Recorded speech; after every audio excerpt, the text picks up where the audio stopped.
Roll call, please. Senator Anderson, Here. Senator Brennan, Here. Senator Cooper, Here. Senator Gold, Present. Chairman Pappas. Here. You have a quorum. Thank you. Welcome, everyone, to Senate Transportation. Today, we'll be hopefully looking at three bills, and the first one up today is House Bill 116, Driver's License Unauthorized Alien Restrictions. Representative Ottman, you have the mic. If you'd walk us through the bill, please.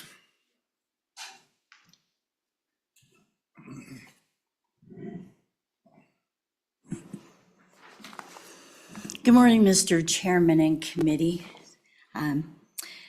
Thank you for hearing this bill, which would specify in Wyoming law as a clear policy statement that driver's licenses issued by other states to unauthorized immigrants are invalid in Wyoming. First, this is good policy. In the last several years, we have seen the rise of sanctuary cities and sanctuary states becoming a haven for illegal and immigrants. Some have announced, planned, and even implemented their own state legislation to allow what they have deemed unauthorized immigrants to obtain driver's licenses. According to the National Conference of State Legislatures, which is the NCSL, which we all acknowledge, 19 states have enacted laws to allow unauthorized immigrants to obtain driver's licenses. Now it is time for states like Wyoming to fight back by affirmatively recognizing and codifying under Wyoming law that driver's license documents issued to illegal and unauthorized aliens are not recognized as valid credentials under Wyoming law. So I'll walk you through the bill. At the bottom of page 1 and going on to page 2, a new section, WS 317143, is created first to specify that a driver's license or non-resident operating privilege document issued by other jurisdictions or a similar document which is issued to an individual that has markings that the card holder does not have lawful presence in the United States are invalid as a driver's license in Wyoming. And B, it defines an unauthorized alien as a person who is not a U.S. citizen and not lawfully admitted to the United States. Moving on to section 2 at the bottom of page 2 and on to pages 3 and 4, this amends existing language in Wyoming law exempting when a driver's license is required to ensure that these exemptions only apply if the license is not valid under 317143. The next section on page 4 deals with 317134, which specifies now that no person shall drive a motor vehicle if the license is deemed invalid. Section 3 at the bottom of page 4 specifies rulemaking authority to WYDOT to implement this act, and section 4 on page 5 specifies the effective date. Again, I want to thank the committee for considering this bill, which ensures Wyoming does not recognize and deems invalid any driver's license issued to an unauthorized alien by another state, and I will stand for any questions the committee may have. Thank you. Committee questions? Senator Cooper. Thank you, Mr. Chairman. Representative Ottman, these out-of-state driver's licenses, do they state on the license that it's an unauthorized alien? Not always, no, sir, they don't. Mr. Chairman, excuse me, Senator Cooper, no, they do not. Different states have different rules. Some of them are giving temporary, some of them are doing different things.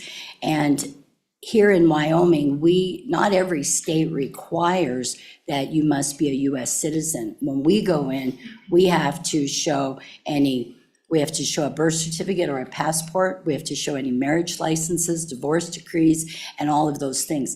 These states are issuing identification cards and not always with the same criteria. They may have a driving test, but that doesn't mean that they required that they are a US citizen. Is there some means for law enforcement to identify who is or who isn't? Yes, Mr. Chairman. Senator Cooper, yes, there is. And there is a gentleman here, an officer that would speak to that if you'd Okay. so like. Yes, Thank you. good question. Further questions? Okay, thank you. Could we have the department come up and talk to us about this?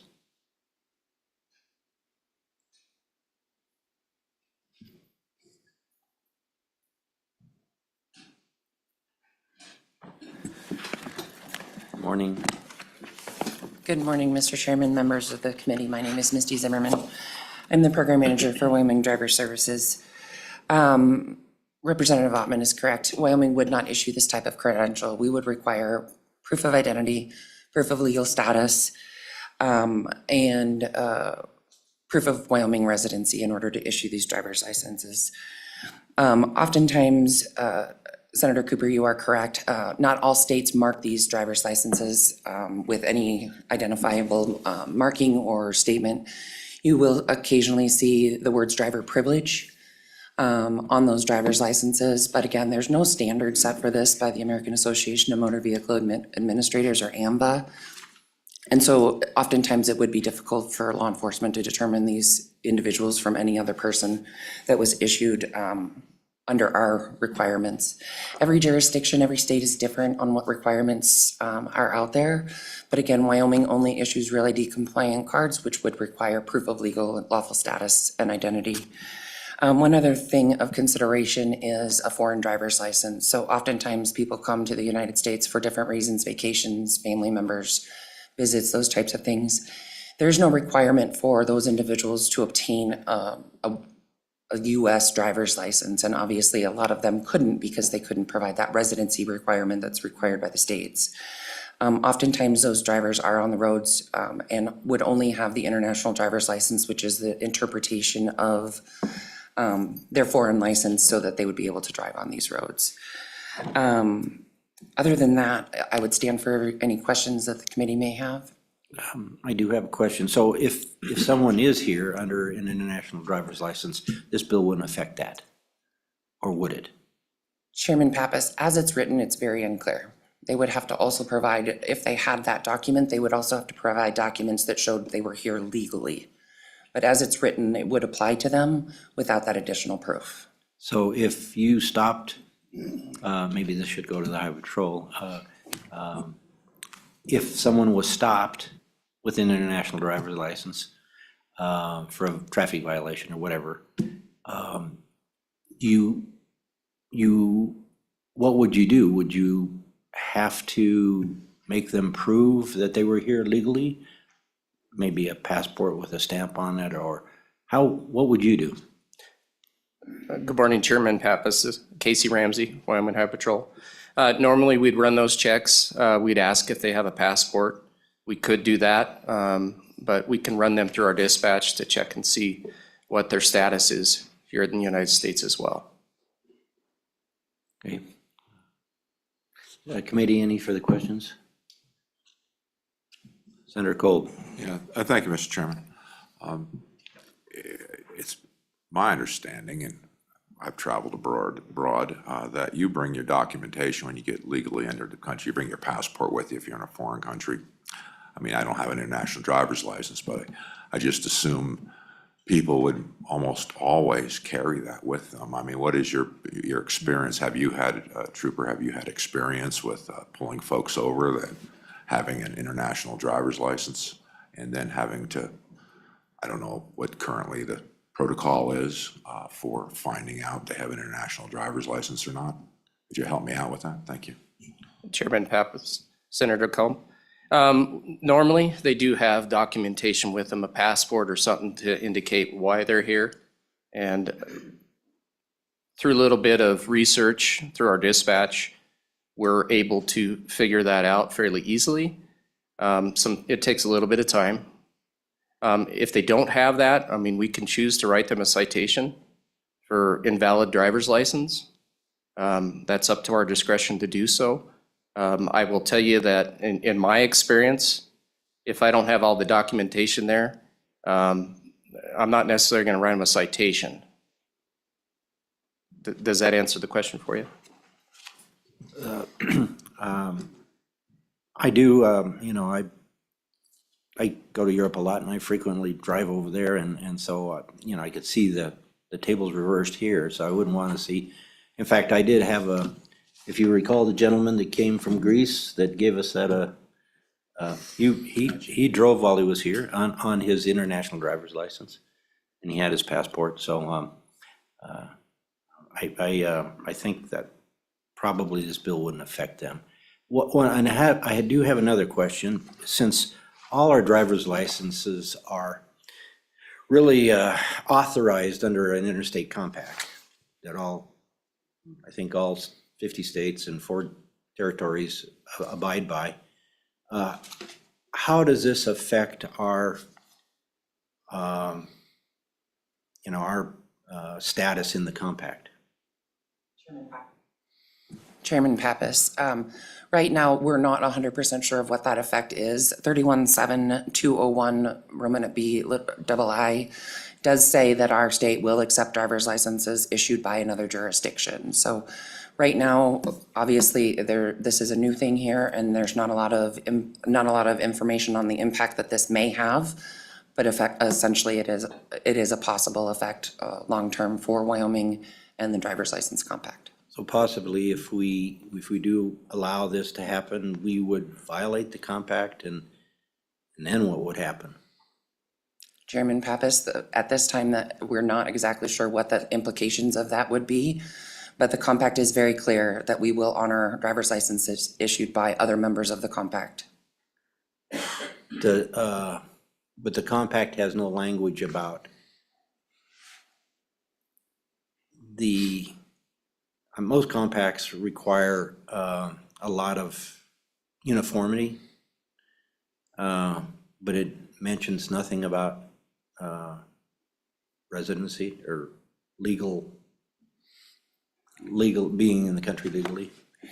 Chairman Pappas, no, at this point, the compact doesn't address this situation. It may in the future, but at this point, it would be something that would be up to the American Association of Motor Vehicle Administrators. They're the program that's charged with administering that compact for all jurisdictions. But it is very clear, the reciprocity in the compact is very clear. Okay. Mr. Chairman? Senator Anderson. Mr. Chairman, so the patrolman can check those licenses through our system for just compact nations or for all nations? Say somebody had a driver's license from some strange country, can he check and see if that's actually a valid driver's license? So Chairman Pappas, Senator Anderson, I'll defer to my trooper next to me. The driver's license compact is for US jurisdictions. So that compact is specifically for US jurisdictions. But he can answer the question as to how he would check that if it were presented from another country. Chairman Pappas, Senator Anderson, yes, there are ways that we can. It just takes a little bit of time and a really good dispatcher to do so. Good. I got one of those international licenses when I was in Arizona, and I was really proud of it. And I got to Germany and I showed everybody my license and they just laughed. I kind of wonder about international licenses. Well, you have to have it to rent a car, let me tell you. Yeah. You don't. Well, it depends on the country. You're right. Yeah, some countries they'll use your home license. Okay, any further questions? Okay, I'll open it up to, thank you, Mr. Ramsey and Misty. I'll open it up to public comment. Is anybody in the room like to comment? Please come forward.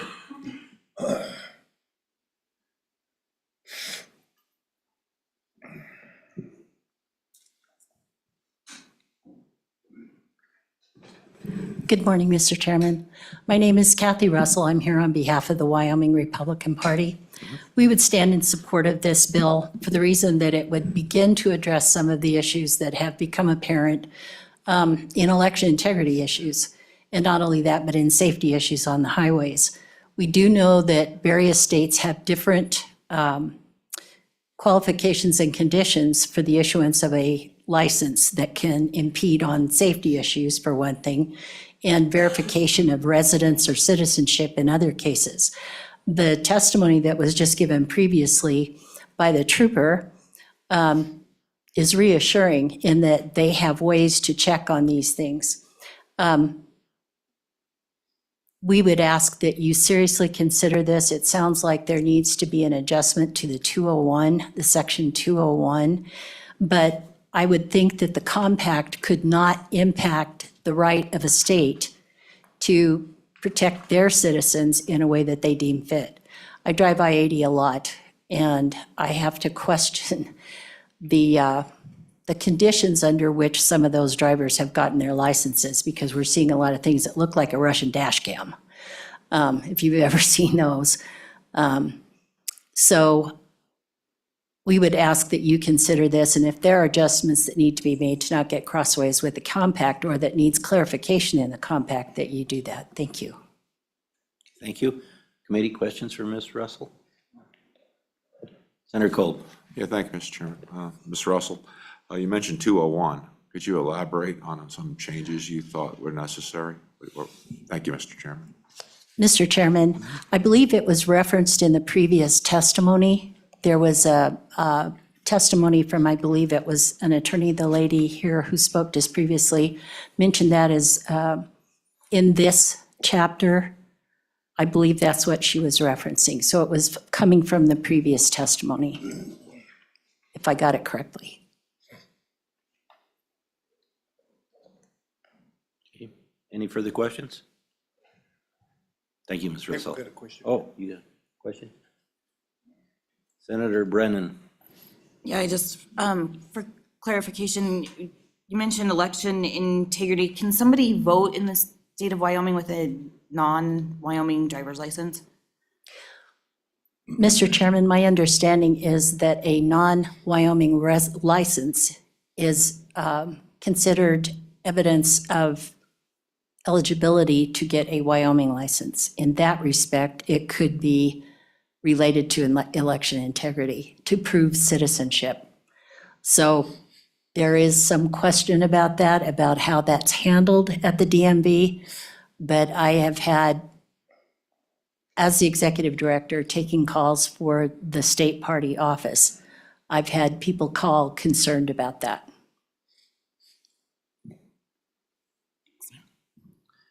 Okay, thank you. Thank you. Good morning, sir. Good morning, Mr. Chairman. My name is Antonio Serrano. I'm the Advocacy Director for the ACLU Wyoming. We are here today in opposition to this bill because we believe it does not make our state safer. It does not make our roads safer. It is just sending a signal that Wyoming is becoming anti-immigrant. So this bill will have a negative impact on road safety because by expanding access to driver's license for undocumented residents, other states have helped the roads become safer. Because when people get a driver's test, they pass a road exam, they get insured, it makes all our roads a lot safer. Plain and simple, that's what it does. States have extended this driving privilege to undocumented residents and have seen a positive impact that this has on their traffic. This bill is also questionable on legal merit. It requires that Wyoming deviate from its commitments and obligations to recognize the validity of driver's license issued by other U.S. states. The full faith credit clause of the U.S. Constitution, found in Article 4, Section 1, requires states to respect others' laws. 19 states and DC currently provide undocumented immigrants with access to driver's license. Wyoming is not one of those states. While the issuance of driver's license in other states, generally does not obligate Wyoming to issue identification to undocumented people, banning Wyoming from recognizing those lawful obtained licenses is concerning. The last thing that I would like to touch on is the issue of profiling. So I'm a Latino man who grew up in Wyoming, and it didn't matter if I was 16 or 39, being profiled by law enforcement has been a constant in my life. We already heard that no IDs, not all IDs will say if someone is undocumented, so I have to ask, how will you know which ID belongs to an immigrant who's undocumented? What will trigger that ask? Will it be when law enforcement sees a person of color? Being profiled, I can tell you, is an terrible experience that I know all too well, because it only happened, the most recent only happened a few months ago. I was sitting in the parking lot waiting to give my father a ride to the shuttle that's gonna take him to the airport, the Red Lion Hotel.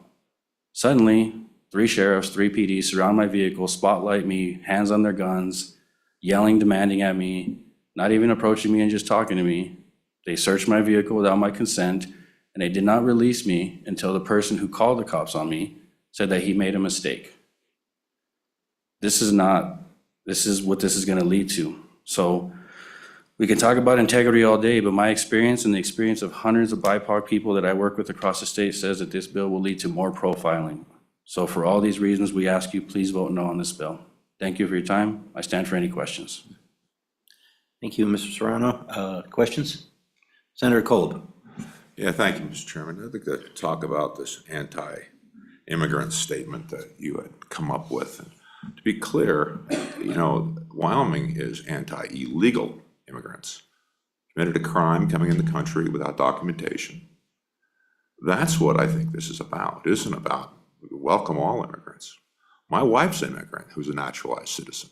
So I'll push back against that. And I'd like for clarification, are you considering people that came in the country illegally, committed an illegal act coming in this country without proper documentation or paperwork? And the difference between that and people that have gone through a legal process that are here legally for whatever circumstances that's under, do you see there to be a difference between those two groups of people?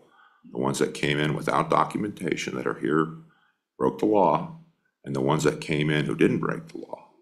I think we're talking about two distinct groups of people, and I guess I would like to hear your opinion. Thank you, Mr. Chairman.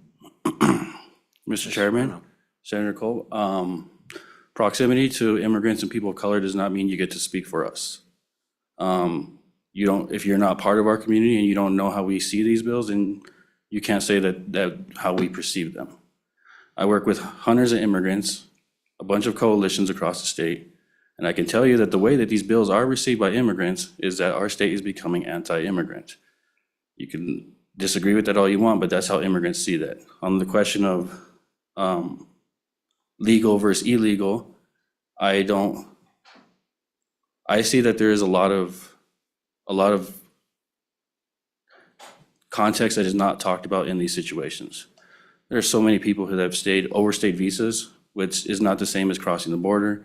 And also crossing the border, if people do that because they don't have an option.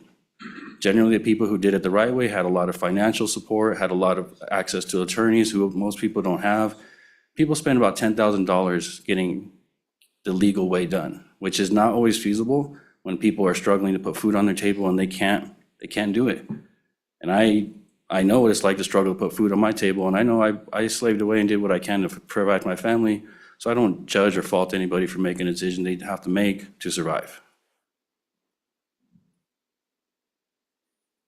Okay. Further questions? Thank you, Mr. Serrano. Thank you. Appreciate your testimony. Any further testimony from the room? Okay, I think we do have Rosie Reed online. She's not online, okay. So then I will close public testimony. Representative Hoffman, did you want to say something else? Looked like you were wanting to say something. Please. Thank you, Mr. Chairman. Just a bit of a follow-up. The bill does cover on pages 2 and 3 the definition of unauthorized, a person who is not a United States citizen and is not lawfully admitted into the United States. So that is that. And then it goes to exemptions of employees of the government, a person that is on active duty, a full-time student. So those things are all considered in there. The importance of our driver's license, number one, is that it it shows that we are citizens and that we are residents, and we use our driver's license for election purposes. We use it to vote. And so that's why the integrity of our license is so very, very important. Not trying to keep anyone from joining in, but to just say, you have to have documentation, and as we all know, we had to do it. So I don't think that it's above and beyond what is expected. I would also say that 19 states issue credentials to illegal aliens, which violates federal immigration law. This does not implicate the full faith and credit clause, which requires all states to recognize the valid law's judgment of other states. Giving credentials to illegal immigrants is an invalid act. So we're not asking anything here other than proof of citizenship primarily, which is totally within our Constitution, but also the United States. So thank you very much for your time. I would ask that you see a positive movement on this, and if there's any other questions, I'd be happy to do that. Thank you. Thank you. Okay, committee, closed public comment. What's your pleasure? Move the bill. It's been moved by Senator Kolb. Seconded by Senator Brennan. Any discussion? Senator Kolb. Yeah, just a discussion question. I assume when you get an international driver's license, you agree to follow all the rules and regulations of said country you're driving in. I just assume that's part of it. You have one, I don't know. I'm just asking an open-ended question, Mr. Chairman. Thank you. Frankly, I won't, I do have an amendment that I like to put in under persons exempted. However, I don't know the language right now. And I think we ought to add a paragraph to exempt people who hold legal international licenses. I think we could probably put that in there, and it would help driver services and the highway patrol. Remember, they testified it was a little unclear for them. I think we could put that in there, but I'll bring that up on the floor because I would want to get with the department to get that correct language. So. Be happy to support that, Mr. Chairman. Yeah. So, but I'm not going to bring it up now because it'll take us too long to draft it. So, but my intent was to do that. Any other questions? Any modifications? Senator Brennan. Can I just comment? Yeah. Thank you, Mr. Chairman. Just wanted, in looking at this bill, I will be an aye vote on this bill. I've had some concerns from people questioning, whether our streets would be safe without these people, but it looks to me like we're just saying, that we're not gonna recognize a driver's license from other states for illegal immigrants, and it, we have strict, as we heard from the department, they require some strict things as far as documentation that we have to provide in our state, and so I think that that's reasonable, and I don't think that those concerns that I've heard are, does not look like they're valid as I see the bill written. So to that point, I also have a concern. I'll be an aye on it right now. I don't know what I'll be on the floor because I am concerned about the interstate compact. But I will, I used to sit on the NCIC, the National Center for Interstate Compacts.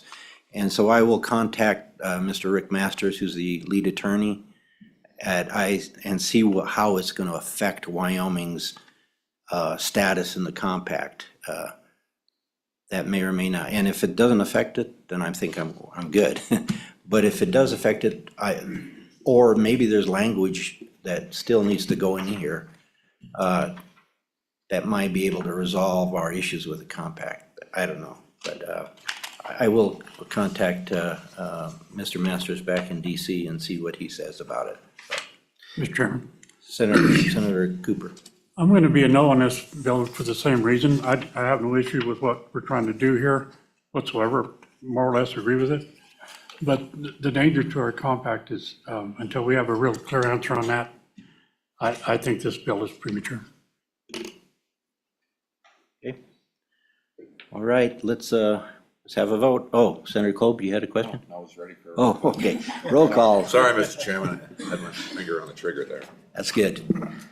Senator Henderson. Senator, Me? That's you. Aye. Senator Brennan, Aye. Senator Cooper, No. Senator Kolb, Aye. Chairman Pappas. Aye. 4 ayes, 1 no. Okay, and Senator Kolb, you will be carrying this on the floor.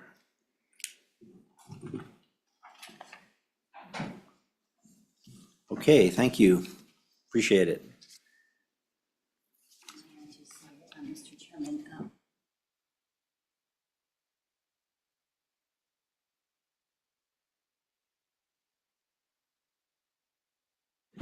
Okay, thank you, committee. We're on now to House Bill 226, License Plate Search and Rescue Council.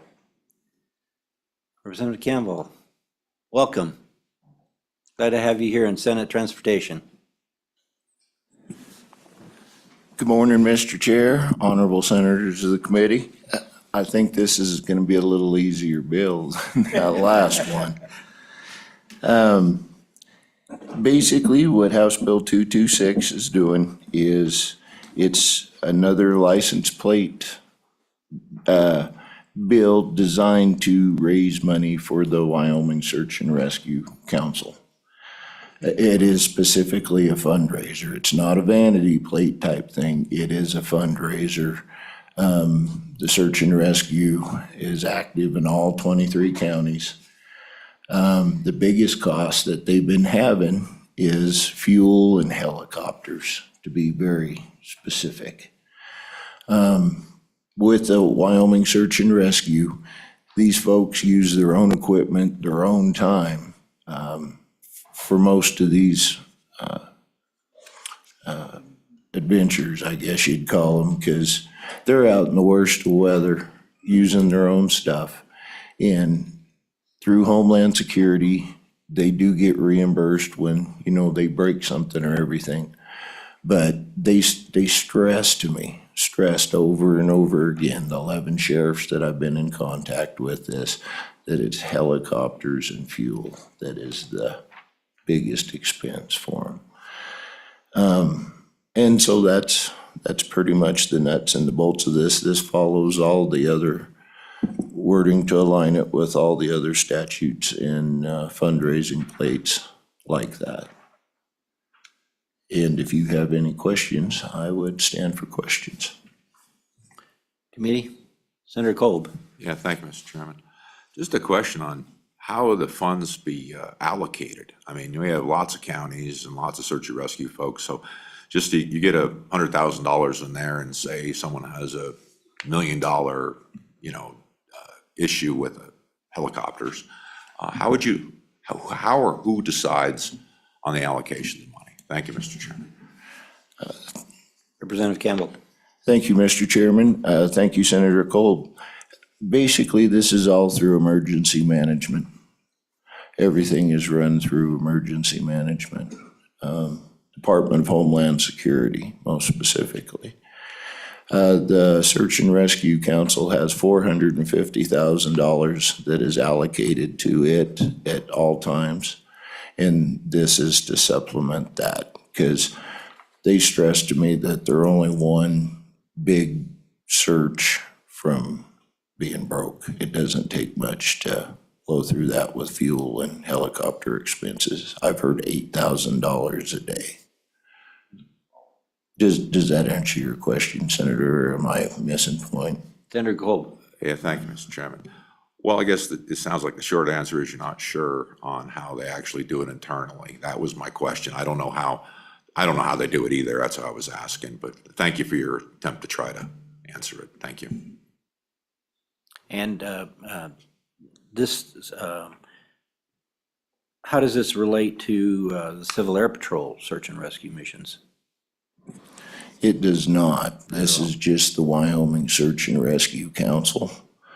And I'm going to be very honest, Senator Boner was going to present this morning, so I am very illy prepared on a lot of this. I was up to speed, but that was a couple of weeks ago, so Yeah, Senator Broner did come in and tell me he's off to 2 different other committees. he's very, very busy This this morning. yes. Yeah. So, you know, I don't know exactly how the search and rescue doles that out, but I do know that it's spread out all across the state. You know, it's not like any one county gets an allocation or anything like that. It is the Search and Rescue Council. And I know that all 11 sheriffs involved in the actual Search and Rescue Council strongly wanted this. They seem to think that it'll be a good fundraiser and get more awareness as to what the search and rescue does. Thank you. Any further questions, committee? We appreciate it. Thank you very much. Is there any public, first of all, the department. Let's hear from the department. Welcome, gentlemen. Good to see you this morning.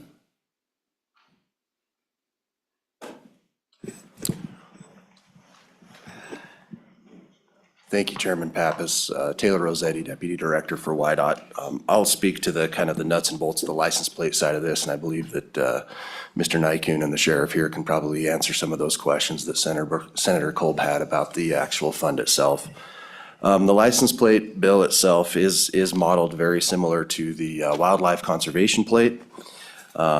The reason for the engrossed bill, Mr. Chairman, I misspoke earlier. I thought it was a date change. Actually, what the change was on the other side of the house was on lines 10, 14, and 17 on page 2.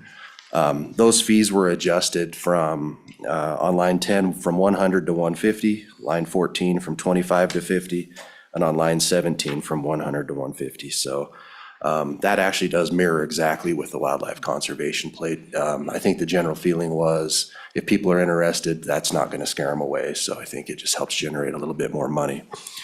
The money on this, if there's a question there, on page 3, on line 5, it directs that money into an account that's over in Homeland Security, which is what these gentlemen can certainly talk to you guys about. So that money's not coming to the Highway Department. It's going over to the Department of Homeland Security for search and rescue efforts.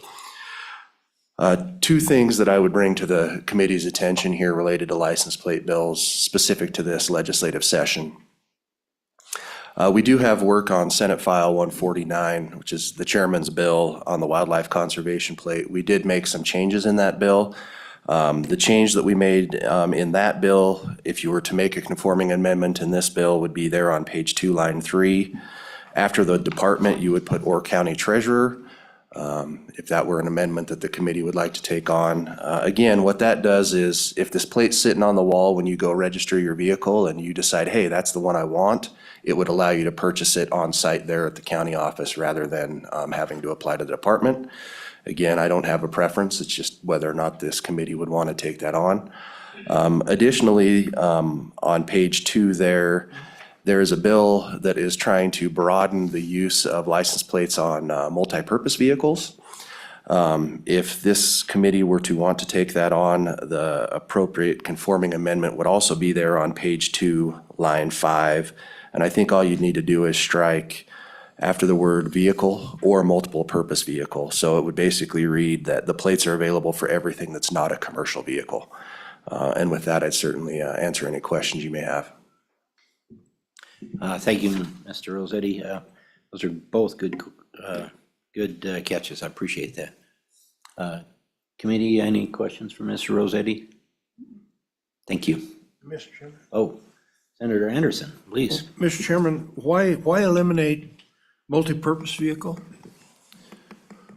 Mr. Chairman, Senator Anderson, it's really the pleasure of the group here. So by striking that in the bill, it makes them eligible to be on multi-purpose vehicles. As it's worded in the bill now, it would be excluded from multi-purpose vehicles. So if the committee were to want these plates to be available on MPVs, you'd need to strike that from the bill. And since they've wanted it in other bills, somebody's going to come back and want to do that as well, so we might as well do it now. Gentlemen, Good morning, and thank you for letting me speak here at this meeting. My name is Clint Becker. I'm the Commerce County Sheriff in Douglas, Wyoming. I've been sheriff for 18 years, been a peace officer in Wyoming since 1986. And I'm also on the Search and Rescue Council. Chairman Pappas and Senator Kolb, I could probably explain to you a little bit about the questions that you had earlier. So the search and rescue teams are all volunteers, and they're, by state statute, it's the responsibility of the sheriff in each county to run search and rescue teams. And that's state statute 83609. So what we have is we have volunteers that operate under the authority of the sheriff with a liaison from the sheriff's office that assists them. Now the counties provide a lot of the equipment. For example, Commerce County will give our search and rescue committee $20,000 a year. Plus they help provide vehicles and equipment. But some of these searches are so vast that that's where the Search and Rescue Council comes in. So the Search and Rescue Council is a member, there's 11 people on the council, and they're governor appointed. And we meet each year and we go over the searches that have been reported to the Office of Homeland Security. And we review with strict guidelines on the money that we have that they're requesting to assist them with the searches that the individual counties have had. So the Office of Homeland Security houses the Search and Rescue Fund, and the council is the one that reviews the search. So if we have a search, then we can submit a request to the Search and Rescue Council, who will review the request and either reimburse us or not reimburse the sheriff's office or the individual search and rescue team for the expenses that they're asking to be reimbursed on.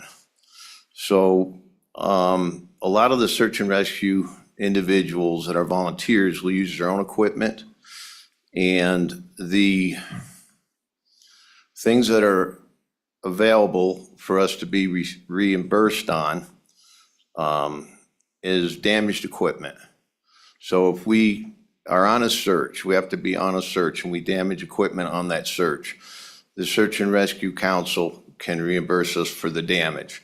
Say you have a transmission go out on one of your vehicles, or the fuel, or if you need extenuating assistance like helicopters, which are extremely expensive, or additional equipment that you have to pay for in order to find these people that are lost.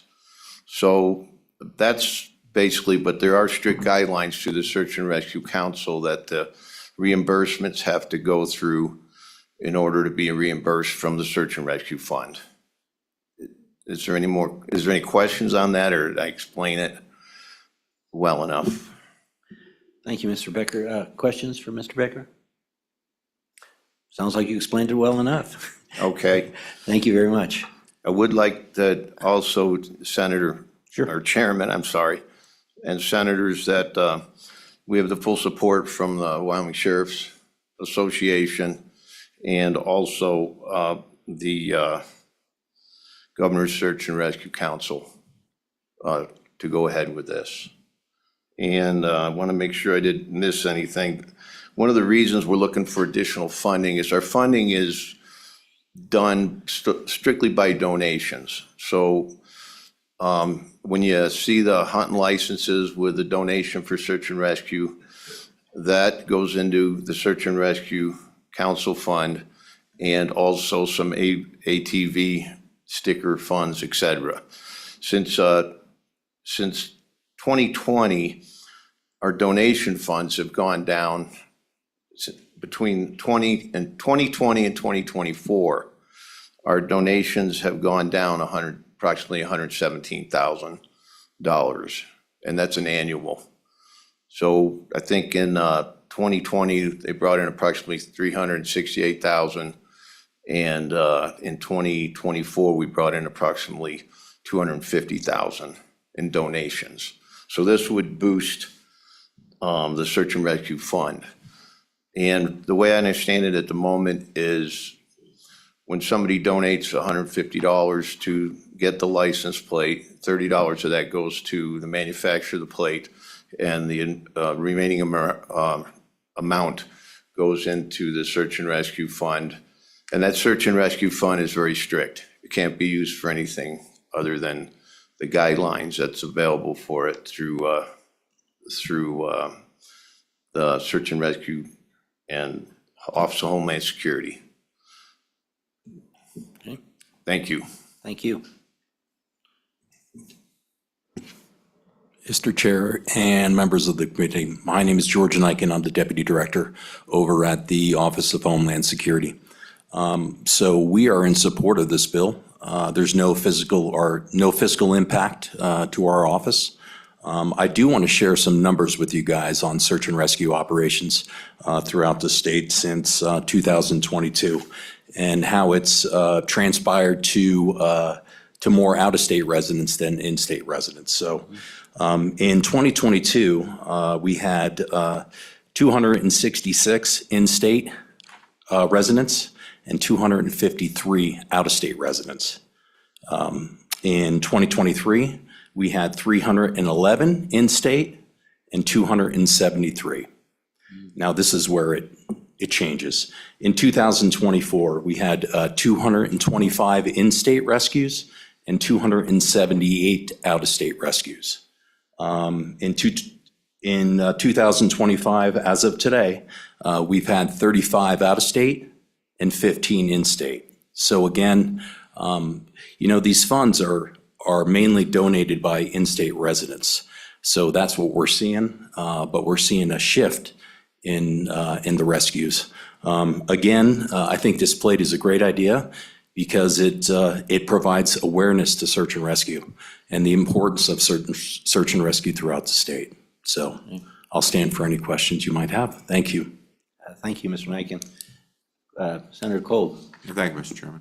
Just a question about out-of-state rescues. Are those folks charged anything for their, I don't know, it's probably the circumstances vary a lot, but is there any sort of charge that we issue towards people who are rescued, who are out-of-state folks? Thank you, Mr. Chairman. Mr. Niken. Chairman Pappas, Senator Kolb, no, there is no charges. I can tell you a story out of Colorado, and it's probably why there's no charges. There was a girl in Colorado outside of the Eagle area that was stranded on the side of a mountain. She was afraid to call search and rescue because she thought she was going to be charged. So again, I think it's a life safety issue, and we've never charged any out-of-state residents for search and rescue. Go ahead. Yeah, thank you, Mr. Chairman.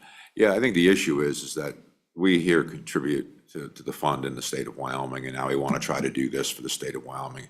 And we've got, frankly, some people that come in the state who, they don't fund anything towards the fund. And I just was going down that road to find out if there's anything we can do to, I don't know, to tap some money, because it seems like the out-of-state people are using this service more than the in-state people are. I just wondered, maybe there's something we could do about that. That was the open-ended question. Thank you, Mr. Chairman. So Chairman Pappas and Senator Kolb, I think there is something that we can do about it, and it's some legislation in the future. Again, there's other states throughout the country that charge people for like out of bounds skiing or something, that's happening, or like trespassing and that kind of stuff. And these states that are currently doing that, I'll give you a list of them. It's California, Idaho, Maine, New Hampshire, Oregon, and Utah. All have statutes in place that allow them to charge individuals for SAR costs. However, in practice, this only happens if the individuals were acting negligent and is often utilized due to public relations issues.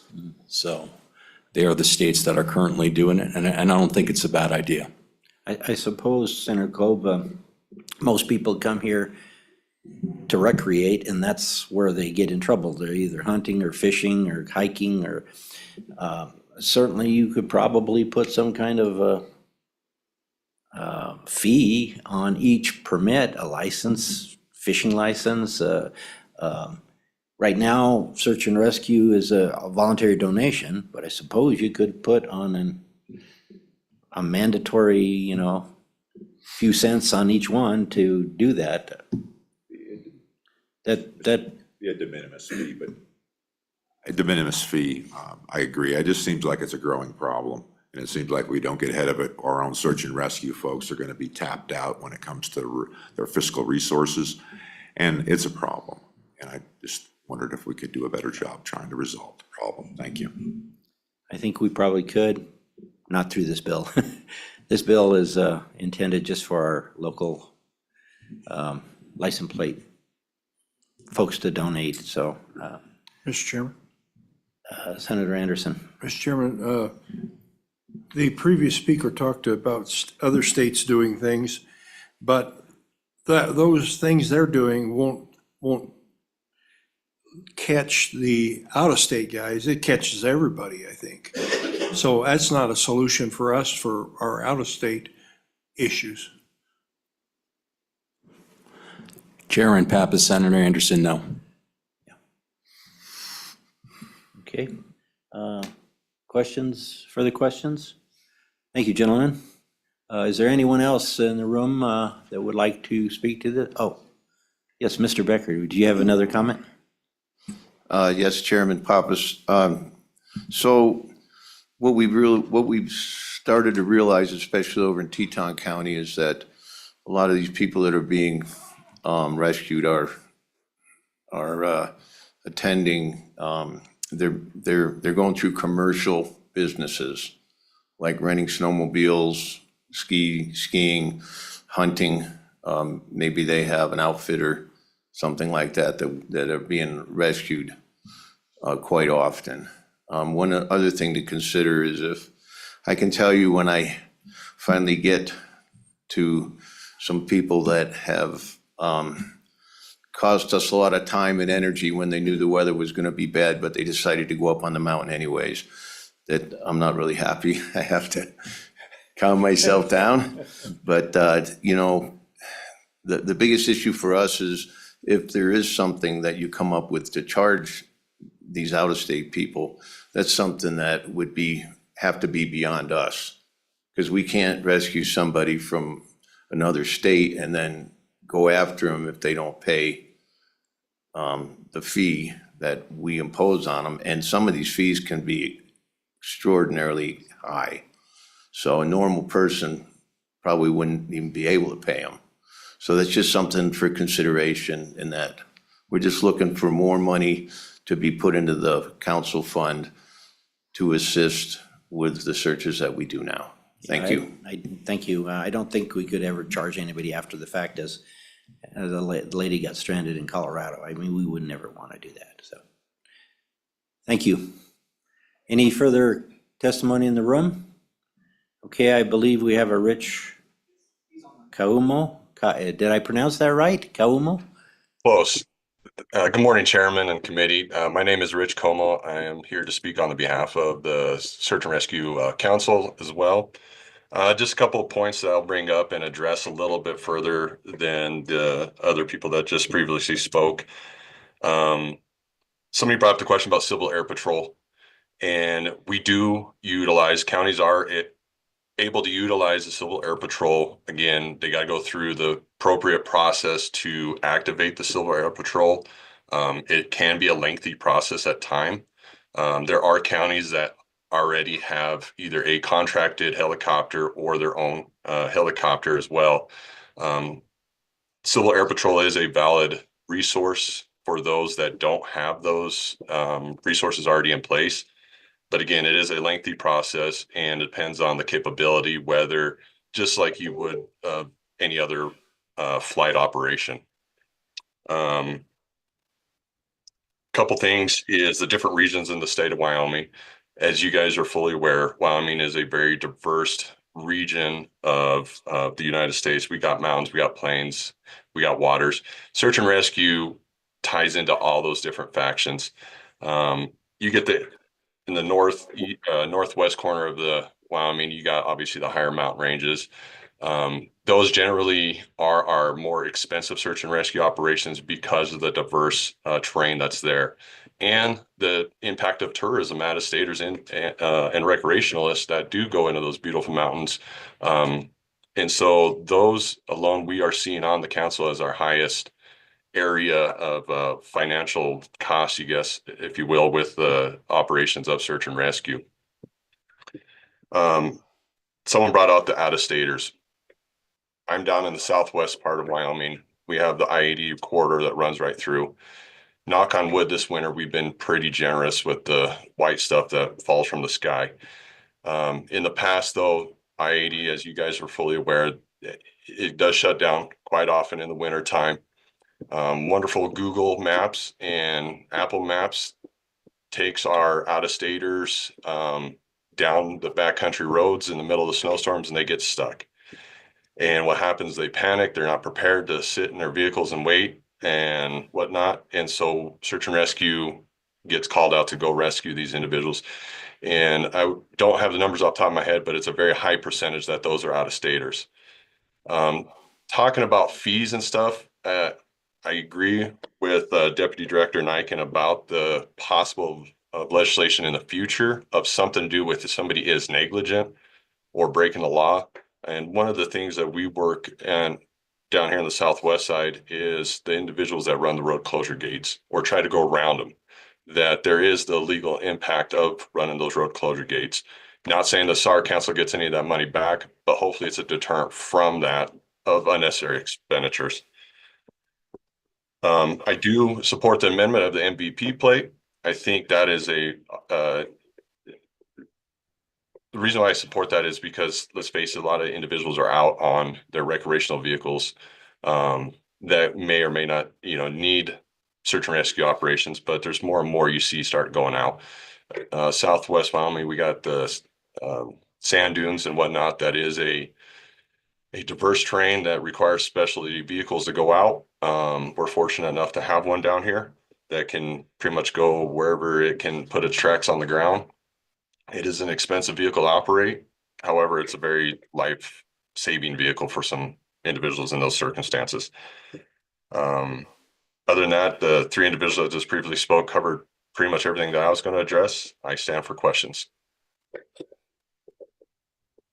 Thank you. Questions, committee? Mr. Chairman, Senator Anderson. I have a question. I'm wondering what kind of income these fees are going to bring in per year, if anybody has any estimates. Probably not the speaker online, but maybe we could bring somebody back up from, I don't know, the department. Mr. Rossetti, you might be able. Any questions for Mr. Como? Well, thank you very much. We appreciate your testimony. Thank you. Okay, we'll go back to Mr. Rossetti. Maybe you could give us an idea, if you have one. Chairman Pappas and Senator Anderson. The only license plate that we currently have that's set up exactly like this one is worded as that wildlife conservation plate. Since its inception in 2018, it's generated about $2 million in fees and donations. And that's based on about 3,000 plates that were sold originally. So that just gives you some perspective. The nice part about the way that these are set up now is those folks will be making annual donations. That $50 will occur every time they register a vehicle in the future after that initial $150. So it is a recurring thing, but that gives you some perspective, I think, about $2 million since 2018 on the wildlife plate. Thank you. So the answer is we really don't know, but Could be good. could be good. Yeah, it all depends how many plates people want to buy. Yeah. Okay, any further public comment? Okay, public comment is closed. Committee, what's your pleasure on the bill? Move. It was moved by Anderson, seconded by Cooper.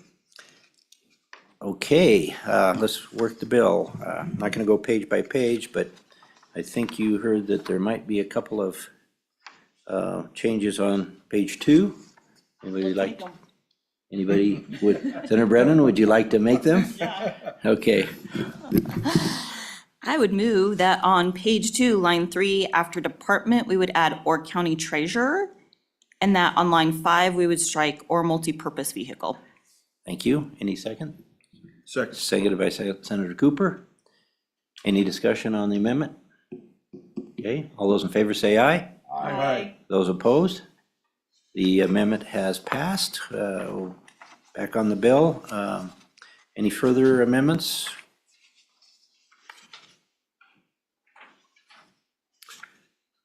Seeing none, are we ready to vote?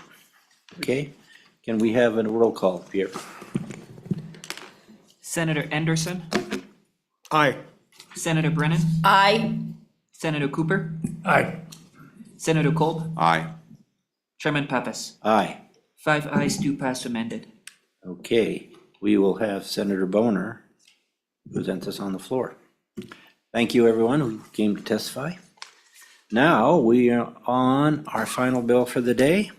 House Bill 132, Annual Permits for Specified Commercial Loads. Representative Smith, please come forward. Grab some coffee. Okay.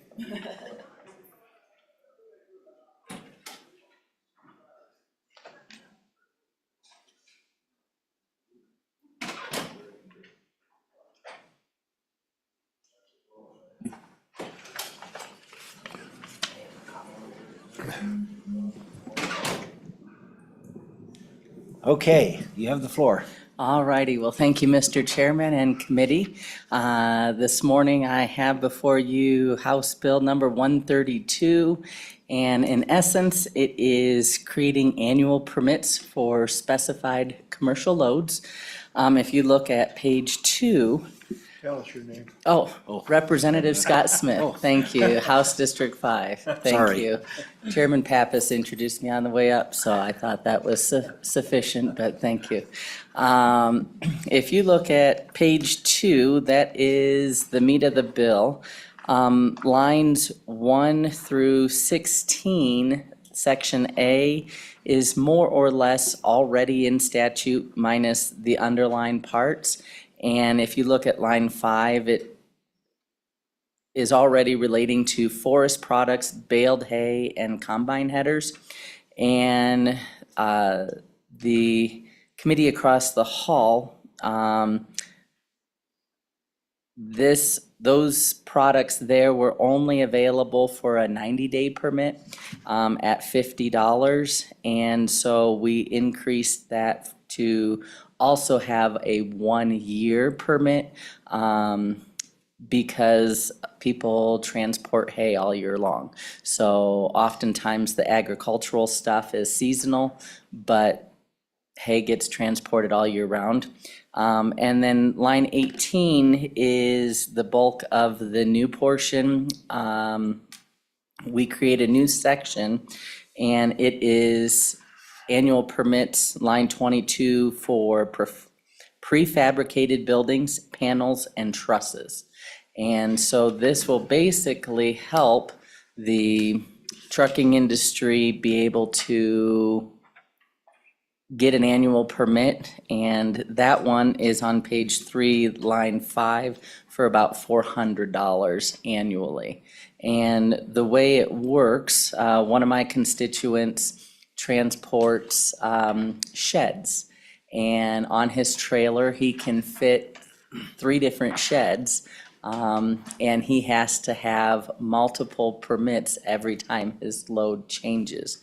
And so he may make a route around the state, drop off or have 1 permit for the 3 sheds, drop off 1 shed, issue another permit for having the length of 2 sheds, drop off the second shed and get another permit. And so this just creates efficiency for the trucking industry, and it also creates efficiency for the department that has to process all of those permits as well. So that is the basics of the bill, and I stand for questions. Thank you. Questions, committee? Senator Kolb? Yeah, thank you, Mr. Chairman. Representative, I have a question about, we talked briefly about page 2 and about the baled hay products. Now, it says up on page 2, line 4, not to exceed 90 days permitting of forest products, baled hay, or, I thought it was stated that you wanted to go to a year with that. And that, I guess my question is, what's going on here? Thank you. So, Mr. Chairman, Senator Kolb, so if you look at the language, the 90 days is already in statute. So the people that are wanting to be friendly to the ag industry, if they are seasonal, they left the 90-day option in there. So it's 90 days for $50. Or if they wanted the annual because they want to transport hay all year round, then it would be 1 year for $200. And so they just left the language for the 90 days in there so they can have that either or option. Further questions? Senator Cooper, did you have a question? Mr. Chairman, yeah, the wording on it doesn't make a lot of sense. Effective for 1 year for 1 or more months, not to exceed 90 days. Could you explain that just a little bit? Mr. Chairman, it is what the previous committee and LSO and working with our counterparts at YDOT all agreed upon. So if you feel like it needs to be amended, we're happy to bring forth more clarity. It seems to me it just gives them that option. 1 year or the 90 days. Or for 90 days. Or for Okay. 1 or more months, not to exceed the 90 days. Thank you, Mr. Chairman. I was missing the word or. Yeah, So, okay. Okay, any further questions? Mr. Ramsey, would you like to add in on this? Chairman Pappas, I'm here Casey Ramsey, Wyoming Highway Patrol, here to answer any questions on the law enforcement side of it, if you guys had any of those. I read it just as Representative Smith does. It does give industry a little bit more leeway there. They can purchase it for a month, they can purchase it for 90 days, or they can purchase it for a year. And it does create some more efficiencies within this particular products for those folks. Okay. Senator Anderson. Mr. Chairman, these trusses are all over width loads. They still have to get an over width permit and everything, even though they have this permit? Correct, sir. That is what this permit does for them. Oh, really? Yes. Sorry. Yep. Good. Senator Cole. Yeah, thank you, Mr. Chairman. Trooper Ramsey, so you don't have the language in here looks good to you, enforceable and understandable from your side of dealing with these permits when you see people on the roads? Do you see anything here that concerns you with what the allowable now choices are for permit times? I guess I'd just like to hear your opinion about the legislation presented in front of you on this bill. Chairman Pappas, Senator Kalb. When it comes to the language within the statute, we were given the opportunity to work with Representative Smith and on the House side with this, and we're comfortable with the language that is currently in here. I think the way it reads, it gives both our agency and the constituents out there the ability to either purchase it for 1 year or 1 month or up to 90 days in that effect. Senator Cooper. Thank you, Mr. Chairman. Trooper Ramsey, would you think this bill could be expanded to include fixed loads? In the oil and gas business, we have a lot of fixed loads that are slightly over width or maybe slightly overweight, but it's the same every time. We spend hours and hours and hours waiting on the self-issue permits sometimes, or if we can't get a self-issue, actually stuck at a port somewhere for a load that's consistently the same day after day and month after month. Would this be expandable to something like that? Chairman Major Ramsey. Pappas. Chairman Pappas, Senator Cooper. It's certainly something that maybe we could discuss during the interim, as an interim topic. I would have to defer to one of our subject matter experts to see what that effect would be, not only on the department, but the constituents out there as well as FHWA, because we're governed by some of their rules and regulations on the Fed side. And so this we were able to do because it does not breach that with the FHWA. And I'm really not the gentleman to answer that to its fullest extent. And Senator Cooper, it's really, if you look at the bill, it's very specific on the products. So we couldn't expand it right now because it's not wide enough. I get that. It would have to come later. Thank you. Any further questions? Oh, Thank you, Mr. Representative Chairman. Just wanted to touch base with a few questions that Senator Anderson had. And on page 3, lines 1 through 5, where it talks about the different measurements. Excuse me, the main reason we picked those measurements is this is what you don't need for having an escort. So you would need a separate permit if you were wider than what is stated in the bill, because then you would need an escort. So it should encompass most loads that this is trying to help, but there may be time to time where if you are wider than, excuse me, what is stated here, that you would need an escort in the front and the rear kind of deal. So that's why we picked those measurements and so forth, so. I have a question on that. The 15 feet in height, is that because of our overpasses? Is that what limits our height? Chairman Pappas, that is correct. So, and then to talk with, answer one of Senator Cooper's questions, I do believe that this would also benefit a lot of the oil field, like man camps and stuff, as long as they're under this width. A lot of the man camps and some of those portable buildings, they are prefabricated buildings.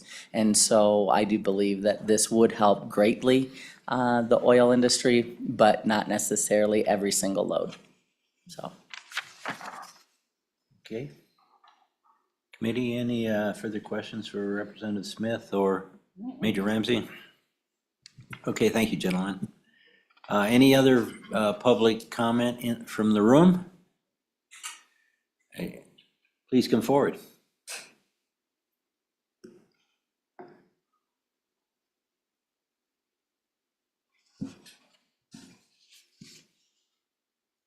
Welcome. Is it green? It's got to be green.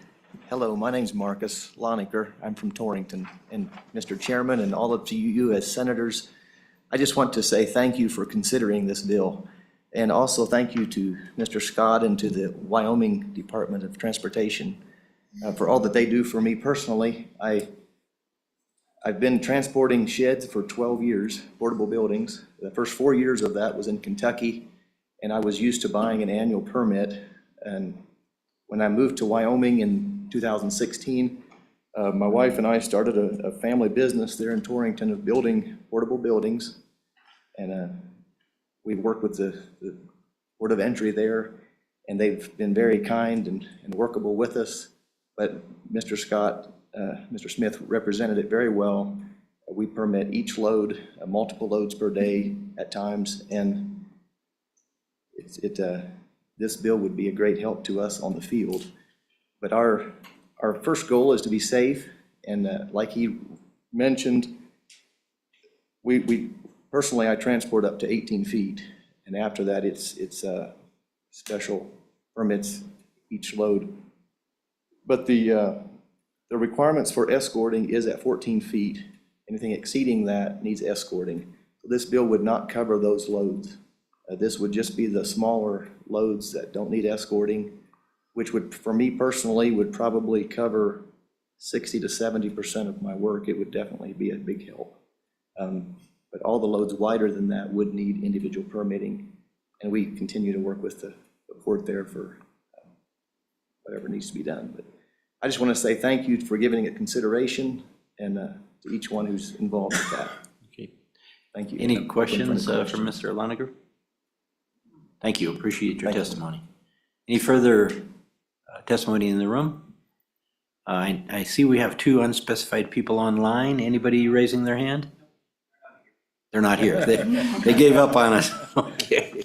All right, so I'll close public comment. Committee, what's your pleasure? Okay, moved by Senator Cooper, seconded by Senator Brennan. Any comments, any suggested changes? One comment, please. Mr. Senator Cooper. Okay, I think this bill's a good step in the right direction. Our permitting process in Wyoming can be extremely cumbersome. In my business, probably 75% of the loads that I put on the highway, or of the hundreds of loads that I put on the highway every year, are permitted loads, and a lot of them are fixed, a lot of them are not fixed. I see this includes some variable loads, which, as long as they're within these restrictions, I don't have a problem with. But it is a good step in the right direction. Thank you. Any further comment?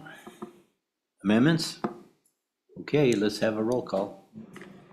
Senator Anderson, Aye. Senator Brennan, Aye. Senator Cooper, Aye. Senator Kolb, Aye. Chairman Pappas. Aye. 5 ayes do pass. Thank you. The bill will be sent to the floor. We have both Senator Ide and Kolb on here. Do you want to do it, or do you want Senator Ide to do it? Representative Smith asked me to carry it, so I'd be happy to Okay. carry it in the floor, All right, Mr. Chairman. I have you on there. All right, thank you. We appreciate it. That concludes our business for the day. I don't know, we had 1 bill in the hopper. We may have more, I think, for next Thursday. So until then, we'll adjourn till Thursday morning at 8 o'clock. Thank you.